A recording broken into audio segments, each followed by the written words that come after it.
أعوذ بالله من الشيطان الرجيم. بسم الله الرحمن الرحيم. يا أيها الذين آمنوا اتقوا الله ولتنظر نفس ما قدمت لغد واتقوا الله إن الله خبير بما تعملون. ولا تكونوا كالذين نسوا الله فأنساهم أنفسهم أولئك هم الفاسقون. لا يستوي أصحاب النار وأصحاب الجنة أصحاب الجنة هم الفائزون. لو أنزلنا هذا القرآن على جبل لرأيته خاشعا متصدعا من خشية الله وتلك الأمثال نضربها للناس لعلهم يتفكرون. اے ایمان والو، اللہ تعالیٰ سے ڈرو اور ہر شخص کو، ہر نفس کو یہ دیکھنا چاہیے کہ اس نے کل کے لیے کیا بھیجا ہے، اور اللہ تعالیٰ سے ڈرتے رہو، بے شک اللہ تعالیٰ تمہارے ہر اعمال سے باخبر ہے۔ اور ان لوگوں کی طرح مت ہو جاؤ جنہوں نے اللہ تعالیٰ کو بھلا دیا، پھر اللہ تعالیٰ نے ان لوگوں کو ان کی ذات سے بھلا دیا۔ یہی لوگ اللہ تعالیٰ کے حکم سے نکلنے والے ہیں۔ جہنم والے اور جنت والے برابر ہو ہی نہیں سکتے، جنت والے ہی اصل میں کامیاب ہیں۔ اگر ہم اس قرآن کو پہاڑ پر اتار دیتے تو تم دیکھتے کہ وہ اس کی ہیبت سے ریزہ ریزہ ہو جاتا، اللہ تعالیٰ کی خشیت اور اس کے خوف سے وہ ریزہ ریزہ ہو جاتا۔ یہ مثالیں ہم بیان کرتے ہیں لوگوں کے لیے تاکہ وہ لوگ سوچیں، غور و فکر کریں۔ یہ سورہ حشر کی چند آیات ابھی آپ کے سامنے پڑھی گئی ہیں۔ اس میں خصوصاً جو بات ہمیں بیان کرنی ہے وہ قرآن کی اہمیت اور اس کی فضیلت سے متعلق، کیونکہ ابھی جماعت اسلامی قرآن کی طرف لوٹو، قرآن کی طرف پڑھ لو، اس مہم سے، اس عنوان سے مہم چلا رہی تھی۔ تو اس مہم کے تحت قرآن کی فضیلت اور قرآن کی اہمیت کیا ہے اور قرآن کا علم کتنا حاصل کرنا چاہیے، انشاءاللہ ہم آج بتائیں گے۔ تو قرآن جو ہے وہ سراسر ہدایت ہے۔ قرآن جس نے عرب کے دلوں کو تبدیل کیا، اس قرآن کی وجہ سے اگرچہ مخالفین جو قرآن کو نہیں مانتے تھے، نبی صلی اللہ علیہ وسلم کو نہیں مانتے تھے، لیکن جب قرآن سنتے تھے تو بالکل وہ مبہوت ہو جاتے تھے، اور مخالفت کے باوجود بھی وہ نبی صلی اللہ علیہ وسلم کے سامنے وہ سرنگو ہو جاتے تھے، سرنڈر ہو جاتے تھے۔ اب اس کی اہمیت کا اندازہ آپ اس سے لگائیں کہ ولید بن مغیرہ جو خالد بن ولید رضی اللہ تعالیٰ عنہ کے ابا ہیں، انتہائی کٹر کافر تھے۔ انہوں نے نبی صلی اللہ علیہ وسلم کے شان میں گستاخی بھی کی، اور ان کو بدنام کرنے کے لیے جادوگر ہیں، یہ ہے، بہت سارے القاب اس نے جو ہے بنایا نبی صلی اللہ علیہ وسلم کی شان کے خلاف شان۔ تو یہ ولید بن مغیرہ انتہائی پڑھا لکھا، انتہائی ذہین، انتہائی شاعر، پیسے والا، خوشحال، مالدار انسان تھا۔ نبی صلی اللہ علیہ وسلم کے پاس تشریف لایا اور نبی صلی اللہ علیہ وسلم سے کہا کہ آپ اپنے کام سے باز آ جائیے۔ تو آپ صلی اللہ علیہ وسلم نے کہا کہ چچا آپ لوگ جو میرے بارے میں جو باتیں کہتے ہیں وہ غلط ہیں، آپ پہلے میری بات سن لیجیے۔ انہوں نے کہا ہاں سنائیے۔ تو جمعہ کے دن آپ لوگ جو آیتیں سنتے ہیں، ان اللہ یامر بالعدل والاحسان وایتاء ذی القربی وینہی عن الفحشاء والمنکر والبغی، آپ صلی اللہ علیہ وسلم نے یہ آیت پڑھ کر کے سنائی کہ ان اللہ یأمر بالعدل والاحسان، بے شک اللہ تعالیٰ انصاف کا حکم دیتا ہے اور احسان کا حکم دیتا ہے، انصاف کا حکم دیتا ہے، وایتاء ذی القربیٰ اور رشتہ داروں کے ساتھ حسن سلوک کا حکم دیتا ہے، وینہی عن الفحشاء والمنکر والبغی، اور منکر سے اور بری باتوں سے، ظلم سے، فساد سے روکتا ہے، وینہی عن الفحشاء والمنکر والبغی یعظکم لعلکم تذکرون، اور تمہیں نصیحت کرتا ہے تاکہ تم نصیحت حاصل کرو۔ تو ولید بن مغیرہ نے کہا کہ یہ کلام تو بہت زبردست ہے، پھر دوبارہ کہیے۔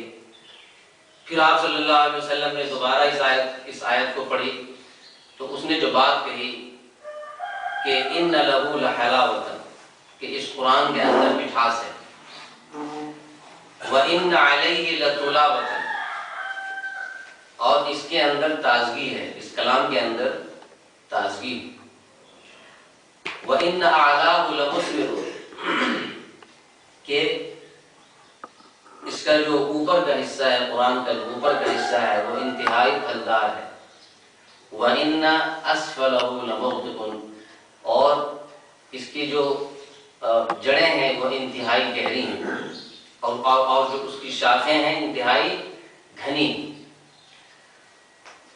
وما یقول ھذا بشر، کوئی انسان اس طرح کا کلام پیش نہیں کر سکتا۔ تو ابو جہل نے جب یہ بات سنی تو انہوں نے کہا چچا جان، ایسا لگتا ہے کہ آپ اسلام سے نزدیک ہوتے جا رہے ہیں، تو آپ کچھ ایسا کیجئے جس سے لوگوں کے دلوں میں یہ بات جائے، لوگوں کو یہ میسج جائے کہ آپ اسلام کو ناپسند کرتے ہیں۔ تو اس نے کہا ہاں بات تو تم صحیح کہتے ہو، ہم ان کو مجنون بھی نہیں کہہ سکتے کیونکہ بھائی ان کا جو کلام ہے وہ انتہائی اعلیٰ اور عمدہ ہے، اور جہاں تک تم کہتے ہو کہ آپ کے لیے ہم نے مال و دولت جمع کر رکھے ہیں، آپ اسلام مت لائیے گا، اگر آپ کو مال کی ضرورت ہے تو ہم مال آپ کو دیں گے، تو ہمارے پاس مال بھی بہت ہے، ایسی بات نہیں ہے کہ ہم مال کے لیے اس کی باتیں سن رہے ہیں۔ بالآخر اس نے کہا کہ آپ صلی اللہ علیہ وسلم جادوگر ہیں، آپ صلی اللہ علیہ وسلم جادوگر ہیں۔ یہ ساری باتیں رحمت للعالمین میں لکھی ہیں جو ہم آپ کو بتایا سیرت کی کتاب میں۔ تو اس کے بعد اللہ تعالیٰ نے آپ صلی اللہ علیہ وسلم کے خلاف اس نے ایک بات کہی، اللہ تعالیٰ نے اس کے خلاف 10 ایسی برائیاں لوگوں کے سامنے بیان کی، سورہ قلم میں 10 یا 6-7 ایسی کچھ ہوگی جس کو لوگ جانتے بھی نہیں تھے، کوئی نہیں جانتا تھا، وہ برائی اللہ تعالیٰ نے لوگوں کو بیان کی، سامنے بیان کر دی۔ دوسرا واقعہ ہے کہ سوید بن سامت ایک مدینہ کے رہنے والے ہیں، وہ مدینہ یا مکہ ہے، آپ صلی اللہ علیہ وسلم سے ملاقات ہوئی تو انہوں نے کہا کہ آپ کے پاس جو کلام ہے وہ بھی بہتر ہے اور ہمارے پاس جو کلام ہے وہ بھی بہتر ہے۔ تو انہوں نے کہا کہ آپ کے پاس کیا کلام ہے؟ تو انہوں نے کہا کہ ہمارے پاس لقمان علیہ السلام کی نصیحت ہے، تو ذرا پڑھیے۔ تو آپ صلی اللہ علیہ وسلم اس کی بات کو دھیان سے سنتے رہے۔ آپ صلی اللہ علیہ وسلم کسی کی بات کو کا انکار نہیں کرتے تھے، سننے کی جو خاصیت ہے یہ ایک بہت ہی اچھی خاصیت ہے۔ آپ بہت سے لوگ ایسے ہوں گے کہ آپ کچھ کہیں ان کے سامنے وہ آپ کی بات نہیں سنیں گے، وہ صرف بات نہیں یہاں کے آپ کی بات نہیں سنیں گے، اب چپ رہی ٹھیک ہے بس اس کی بات تو سن لو وہ کیا کہنا چاہتا ہے۔ آپ صلی اللہ علیہ وسلم کے اندر یہ بات تھی کہ مخاطب جو بات کہہ رہا ہے پہلے اس کی بات سن لو، پوری بات سن لو، یہ کیا کہنا چاہتا ہے، آپ کی بات مکمل ہو گئی اب میری بات سن، یہ طریقہ ہوتا ہے۔ تو آپ صلی اللہ علیہ وسلم نے کہا ٹھیک ہے آپ یہ بات مکمل کر لی، اب میری بات سنیے۔ تو آپ صلی اللہ علیہ وسلم نے اس کے سامنے قرآن کی کچھ آیتیں پڑھی، تو اس نے کہا ماشاءاللہ یہ کلام تو بہت عمدہ ہے، اور وہ ایمان لے آئے۔ پھر وہ مدینہ گئے لیکن خزرج والوں نے ان کو قتل کر دیا اور وہ شہید ہو گئے۔ اس کے بعد دوسرا واقعہ یہ ہے، تیسرا واقعہ ہے کہ ضماد ازدی ایک یمن کے رہنے والے تھے، وہ مکہ آئے، یہ جھاڑ پھونک کیا کرتے تھے، تو آپ صلی اللہ علیہ وسلم کے پاس آئے اور کہا ہے اللہ کے رسول، آپ سنا ہے آپ پر جنات کا سایہ ہے، بھوت کا سایہ ہے، ہم یہی کام کرتے ہیں، تو ہم چاہتے ہیں کہ ہم آپ کا علاج کرتے ہیں۔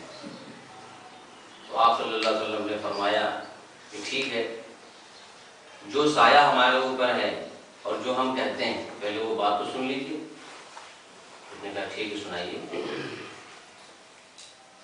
تو جو خطبہ آپ لوگ سنتے ہیں الحمدللہ نحمدہ ونستعینہ ونستغفرہ ونؤمن بہ ونتوکل علیہ، یہ جو پورا خطبہ ہے یہ آپ صلی اللہ علیہ وسلم نے پڑھ کر کے سنایا۔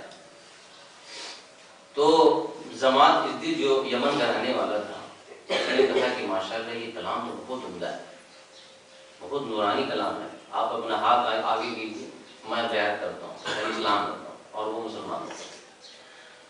تو قرآن نے کفار کے دلوں پر کو اپیل کیا، اور کفار مکہ جو ہے سب کے سب نبی صلی اللہ علیہ وسلم کا کلام سن کر کے، اللہ تعالیٰ کا کلام سن کر کے وہ مسلمان ہو جاتے تھے۔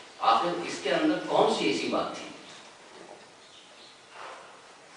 جب کھجور کا تنا نبی صلی اللہ علیہ وسلم کی محبت میں رو سکتا ہے، صحیح بخاری کی روایت ہے کہ وہ کھجور کا تنا جس کے سہارے آپ صلی اللہ علیہ وسلم خطبہ دیا کرتے تھے، تو ایک مدینہ کے رہنے والی ایک عورت نے کہا کہ اللہ کا رسول، ہم آپ کے لیے لکڑی کا ممبر بنا دیتے ہیں، آپ اس پہ خطبہ دیا کیجیے۔ ٹھیک ہے، بنا دیا، اور وہ اس تنے کو سائڈ میں رکھ دیا۔ تو حدیث کی روایت ہے باضابطہ کہ اس سے رونے کی آواز آئی، اس سے، اور یہ ایسے بھی صحیح بخاری کی روایت ہے کہ اس کھجور کے تنے سے رونے کی آواز آ رہی تھی، اور وہ مسلسل وہ تنا رو رہا تھا۔ پھر آپ صلی اللہ علیہ وسلم نے اس کو پاس میں لیا اور سینے سے لگایا، تو پھر وہ جو ہے اس کا رونا بند ہو۔ جب کھجور کا تنا آپ صلی اللہ علیہ وسلم کے لیے رو سکتا ہے، تو کیا یہ کلام ہمارے دلوں پہ اثر نہیں کر سکتا؟ وجہ یہ ہے کہ ہم اس کی طرف توجہ نہیں دیتے۔ نبی صلی اللہ علیہ وسلم نے فرمایا کہ اقرأوا القرآن فإنه يأتي يوم القیامة شفیعا لأصحابہ، صحیح مسلم کی روایت ہے کہ قرآن کو پڑھا کرو، قیامت کے دن یہ تمہارا سفارشی ہوگا، قرآن تمہارا سفارشی ہوگا۔ اور صحیح ابن حبان کی روایت ہے کہ القرآن شافع مشفع، کہ قرآن سفارش بھی کرنے والا ہے اور مشفع یعنی اس کی سفارش قبول بھی کی جاتی ہے، اور وماحل مصدق، یہ اللہ تعالی کے سامنے قرآن پڑھنے والے کے لیے، اس کے سفارش کے لیے جھگڑا بھی کرنے والا ہے، بحث و مباحثہ بھی کرنے والا ہے۔ یعنی یہ شخص قرآن پڑھتا تھا، اس کو آپ بخش دیجئے، اس کو جنت میں داخل کر دیجئے۔ یہ ماحل کے معنی ہوتے ہیں کوشش کرنے والا، بحث و مباحثہ کرنے والا۔ تصدیق، مصدق، تصدیق کی ہوئی ہے، یعنی قرآن جو بات کہے اس بات کو مانی جاتی ہے۔ اور فرمایا کہ جو شخص قرآن کو سامنے رکھے گا اپنی زندگی میں، قادہ الی الجنہ، جو شخص اپنی زندگی کے ہر معاملے میں قرآن کو سامنے رکھے گا، اللہ اور اس کے رسول صلی اللہ علیہ وسلم کے بتائے ہوئے احکام کے مطابق عمل کرے گا، تو یہ قرآن اس کو جنت تک لے جائے گا۔ اور جو قرآن کو پیچھے رکھے گا، دنیا کی زندگی میں وہ سارے کام کرتا ہے لیکن قرآن پر عمل نہیں کرتا، حدیث پر عمل نہیں کرتا، تو یہ قرآن اس کو جنت میں لے جائے گا، کہ وہ اس کو جہنم میں لے جائے گا۔ اور صحیح مسلم کی روایت ہے کہ ان اللہ یرفع بهذا الکتاب اقواما ویضع به آخرین، کہ یہ اس کتاب، اس قرآن کے ذریعے اللہ تعالیٰ بہت سی قوموں کو سربلند کرتا ہے، ان کو عزت سے نوازتا ہے۔ جو وہ قرآن پڑھتے ہیں، قرآن پہ عمل کرتے ہیں، صرف پڑھتے نہیں ہیں، پڑھنے کے بعد عمل بھی کرتے ہیں، تو اللہ تعالیٰ اس کو سربلند کر دیتا ہے. وَيَضَعُ بِهِ آخَرِينَ، اور جو لوگ اس پہ عمل نہیں کرتے ہیں تو اللہ تعالیٰ ان کو پست کر دیتا ہے، ذلیل کر دیتا ہے. یہی وجہ ہے کہ یہ شیخ الاسلام حسین احمد مدنی رحمۃ اللہ علیہ کا نام آپ نے سنا ہوگا. یہ جب انگریزوں نے ان کو کالا پانی بھیج دیا اور کئی سال تک وہاں پہ جیل میں بند رہے اور مختلف تکلیفوں سے گزرنے کے بعد، وہ بہت لمبی ہسٹری ہے، جب وہ وہاں سے آئے، رہا ہو کر کے آئے، تو انہوں نے جو بات کہی وہ یہی تھی کہ اب ہم نے سوچا ہے کہ پوری زندگی قرآن کی خدمت کے لیے وقف کر دیں گے. ہم نے جیل میں رہ کر کے بہت سوچا کہ مسلمانوں کی پستی کا علاج کیا ہے، مسلمان اتنے پست کیوں ہیں، اتنے ذلیل کیوں ہیں. تو میرے سامنے ایک ہی اس کا حل نظر آیا کہ مسلمانوں نے قرآن کو چھوڑ دیا، اسی لیے آج ہم مسلمان ذلیل ہیں. تو اس کے بعد انہوں نے قرآن کا ترجمہ بھی لکھا ہے، وہ آپ دیکھ سکتے ہیں مسجدوں میں رکھا رہتا ہے، وہ ترجمہ انہوں نے لکھا.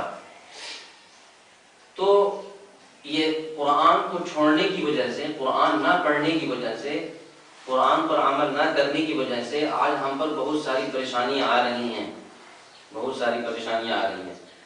اور ایک حدیث میں ہے کہ حضرت معاذ رضی اللہ تعالیٰ عنہ آپ صلی اللہ علیہ وسلم کے پاس تشریف لے گئے اور فرمایا اللہ کے رسول اوصنی، مجھے کچھ نصیحت فرمائیے.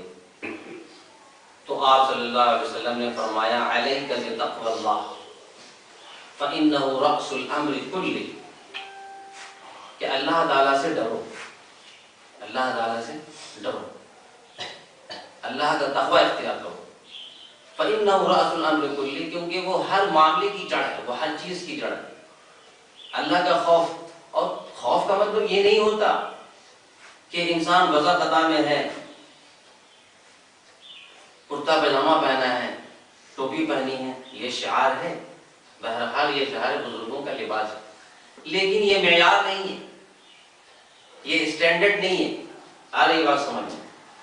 تقوی کا معیار یہ نہیں ہے کہ انسان اگر کرتا پاجامہ پہن لے تو اس کے دل میں بھی تقوی ہو. آپ صلی اللہ علیہ وسلم نے فرمایا التقوی ہاں ہونا، تقوی یہاں دل میں ہوتا ہے. انسان کے لباس میں تقوی نہیں ہوتا، انسان کے چہرے میں تقوی نہیں ہوتا. وَأَشَارَ إِلَىٰ صَدْرِهِ بِثَلَاثٍ، اور 3 مرتبہ آپ صلی اللہ علیہ وسلم نے اپنے دل کی طرف اشارہ فرمایا کہ تقوی یہاں ہوتا ہے، تقوی یہاں ہوتا ہے، تقوی یہاں ہوتا ہے. انسان لوگوں کے سامنے چاہے جتنا بڑا بزرگ بن جائے، یہ کوئی بزرگی نہیں ہے. بزرگی یہ ہے کہ انسان تنہائی میں ہو پھر بھی بزرگ رہے. اور اللہ تعالیٰ روز قیامت میں جو 7 لوگوں کو اپنے عرش کے سائے میں جگہ دے گا، اس میں ایک وہ شخص بھی ہے من ذکر خالیا ففاضت عینہ، کہ تنہائی میں اللہ تعالیٰ کا ذکر کرے اور اس کی آنکھیں اشکبار ہو جائیں. ورنہ ابھی ہم آپ کے سامنے تقریر کریں، ہم بھی اشکبار ہو جائیں، آپ بھی رونے لگیں، تو یہ کوئی کمال تھوڑی ہے. لیکن اگر ایسا کبھی ایسا ہوتا ہے تو کوئی مسئلہ بھی نہیں ہے، یہ وقتی چیز ہے، کبھی کبھی ایسا ہو جاتا ہے. لیکن اگر کوئی شخص بیان کرتے ہوئے رو دے یا لوگوں کو رلا دے تو یہ کمال نہیں ہے. من ذکر خالیا ففاضت عینہ، تنہائی میں اللہ کا ذکر کرو، تمہاری آنکھیں اشکبار ہو جائیں، تب معاملہ صحیح ہے. تو نبی صلی اللہ علیہ وسلم نے فرمایا کہ تقوی اختیار کیجیے، اللہ تعالیٰ سے ڈریے ہر معاملے میں، ہر مرحلے میں.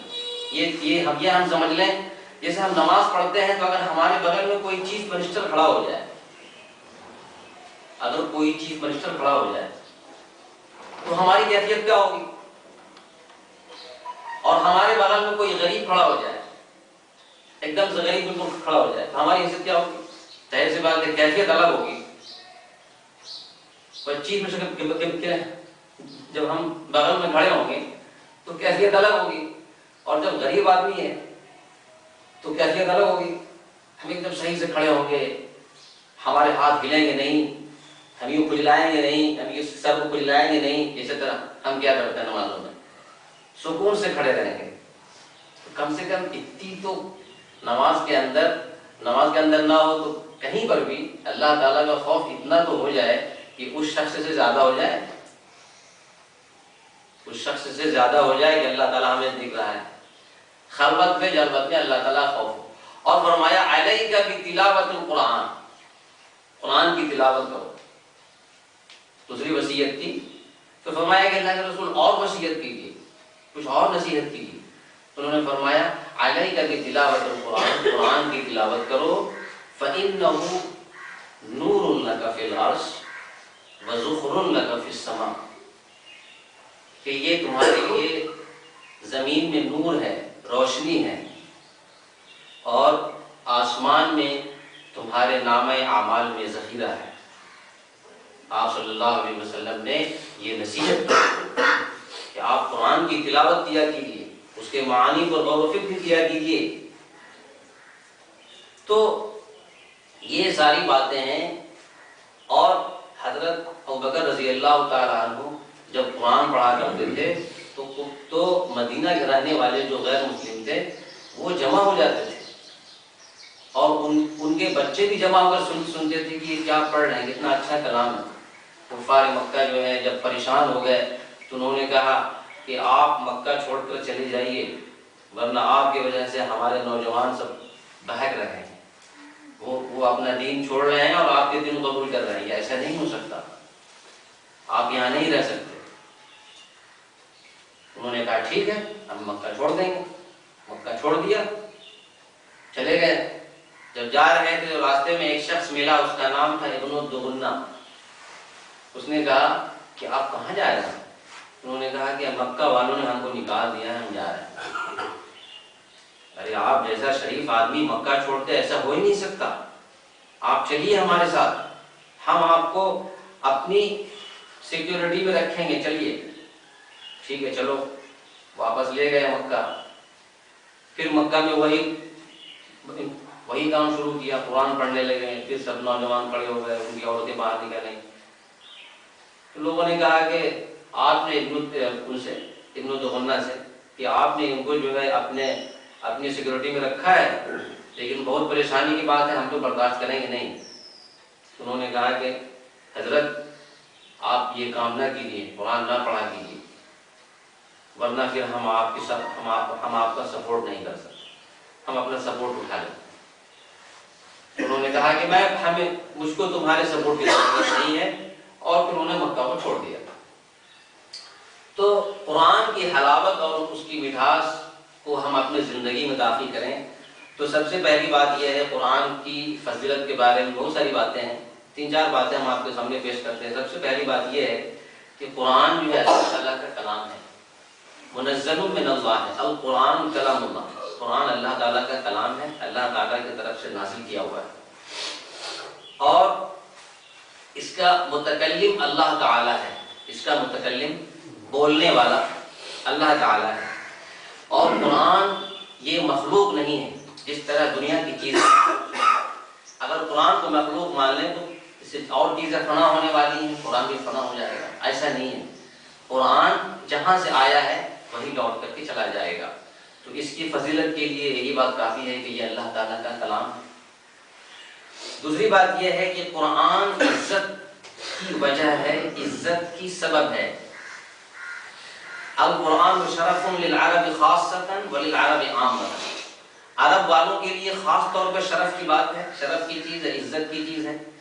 اور عام لوگوں کے لیے، امت کے لیے عام طور پر شرف کی چیز ہے، عزت کی چیز ہے. کیوں؟ کیونکہ اللہ تعالیٰ نے فرمایا وَإِنَّهُ لَذِكْرٌ لَكَ وَلِقَوْمِكَ وَسَوْفَ تُسْأَلُونَ، کہ یہ قرآن آپ کے لیے باعث شرف ہے، باعث عزت ہے، باعث فخر ہے. لَذِكْرٌ لَكَ آپ کے لیے، آپ کی قوم کے لیے، وَسَوْفَ تُسْأَلُونَ اور ان قریب آپ سے اس نعمت کے بارے میں سوال کیا جائے گا. اور تیسری بات یہ ہے کہ یہ قرآن ہدایت دیتا ہے. بے شک یہ قرآن راستہ بتلاتا ہے جو سب سے سیدھا راستہ ہے. وہ کیسے؟ عقائد کے حساب سے، عقائد کے حساب سے کہ ہمارے جو عقائد ہیں، قرآن کا عقائد کیا ہے؟ وہ عقائد الگ ہیں، اور قرآن کا جو عقیدہ ہے وہ کیا ہے؟ ہمارے دل درست ہو جائے، ہمارا دل اللہ تعالیٰ کی محبت سے پرنور ہو جائے، ہمارا دل اللہ تعالیٰ کی محبت سے منور ہو جائے، اور ہم پھر جو بھی کام کریں وہ اللہ تعالیٰ کے احکام کے مطابق عمل کریں۔ یہ عقائد کے حساب سے یہ قرآن ہدایت دیتا ہے، اور اخلاق کے اعتبار سے کہ ہمارے اخلاق درست ہو جائیں۔ قرآن ہدایت دیتا ہے، راستہ بتاتا ہے ہدایت کے حساب سے کہ ہمارے اخلاق درست ہو جائیں۔